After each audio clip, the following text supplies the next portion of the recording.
Moreno Tardivo Tristyle. Potatura ed abbattimento alberi di alto fusto. Presenti in tutto il Triveneto. Chiamateci per un preventivo gratuito.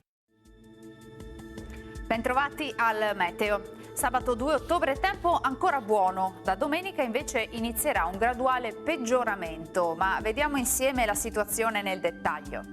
Sul Veneto ampio soleggiamento, cielo sereno o al massimo poco nuvoloso, salvo per il passaggio di nubi alte. Tendenza ad aumento della nuvolosità nella seconda parte della giornata, specie verso sera, ma precipitazioni in prevalenza assenti. Temperature stazionarie minime tra 10 e 15 gradi, valori massimi compresi invece tra i 19 e i 23 gradi. Ci spostiamo ora sul Friuli Venezia Giulia, anche qui tanto sole ovunque, non sono attese piogge, il cielo sarà sereno o al massimo con qualche addensamento. Temperature minime tra 11 e 15 gradi, massime sui 21-23 gradi. Infine diamo uno sguardo alla situazione del Trentino Alto Adige.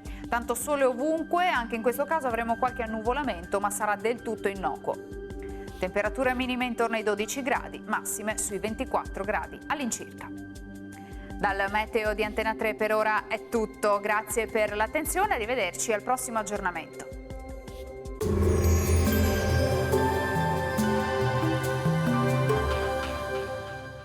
Moreno Tardivo Tristyle. Potatura ed abbattimento alberi di alto fusto. Presenti in tutto il Triveneto. Chiamateci per un preventivo gratuito.